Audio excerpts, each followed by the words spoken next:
His single 4-year tenure in the hallowed chambers of Nigeria's lower parliament sent a breath of fresh air across Nigeria's politics. Citizens heaved a sigh of relief, but it left old politicians breathless. His brand of politics, with the hope it birthed, was an indictment of their ineptitude and corruption. But it had cost this charismatic and audacious change agent a second term in office. Nigeria's politics has little tolerance for those who seek to topple the status quo.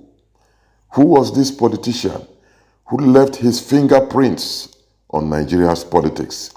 This video tells his amazing story.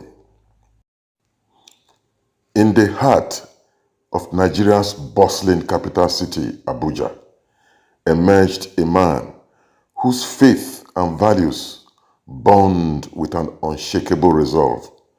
His name was Obinna Okonkwo, a Christian, a father, a lawyer, and a man burdened with a calling to serve his nation with integrity and faith in God. In his church, he passed for everyone simply as Deacon Obi. He believed a more benevolent chapter could be opened for Nigerian politics. Obi had grown up in the southeast, in Imo State, where his father was a pastor and his mother a teacher.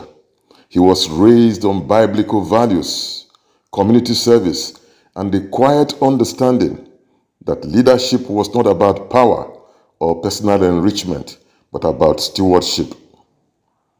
When he entered politics, his admirers cheered but feared for his safety.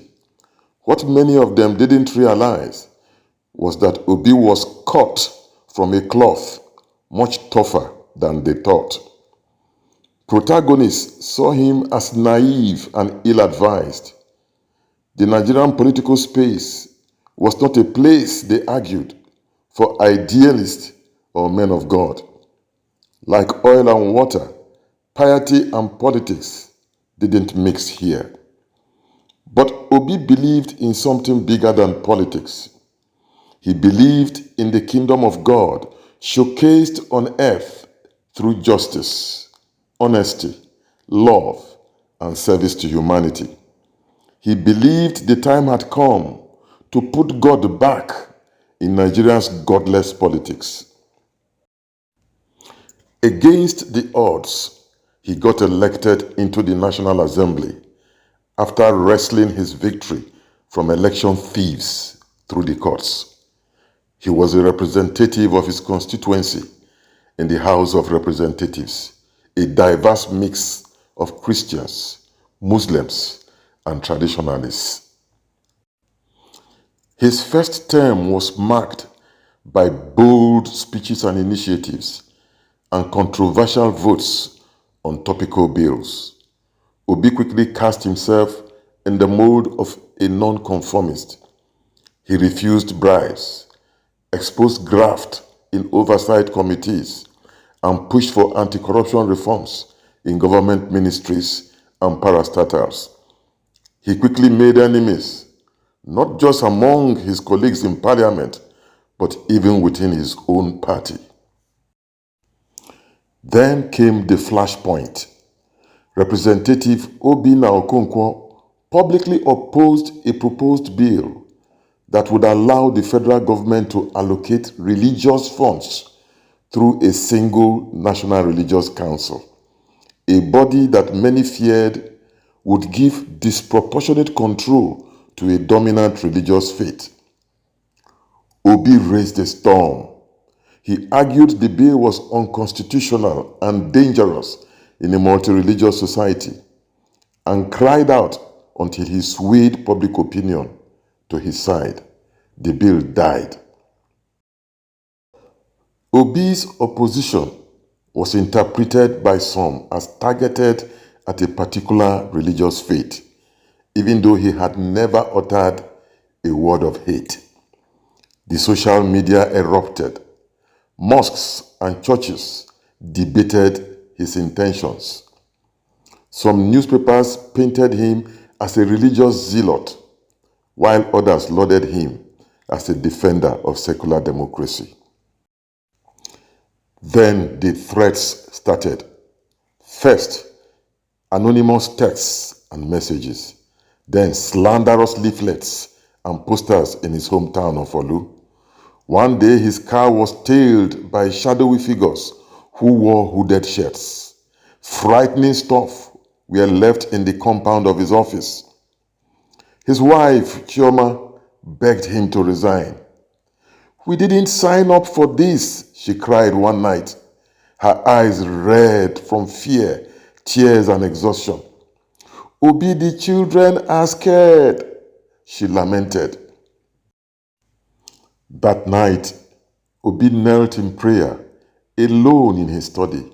He wept before God, not for his safety, but for strength, for clarity of God's purpose for his political adventure, for courage. The next morning, with a resolve forged in steel, he gave a press conference. He was calm, composed, and earnest. He spoke of his love for all Nigerians, Muslims, Christians, atheists, and traditionalists. He quoted the words of Jesus, "Blessed are the peacemakers, for they shall be called the children of God." He called for unity, for courage, for public servants and the populace to rise above religious and political manipulation. In the weeks that followed, something unexpected happened. Young people began rallying around him, Muslims and Christians alike, not because of his religion, but because of his integrity. Even imams from the north sent messages of support and solidarity. A Christian-Muslim youth coalition organized peace walks in Abuja and other parts of the nation in his honor.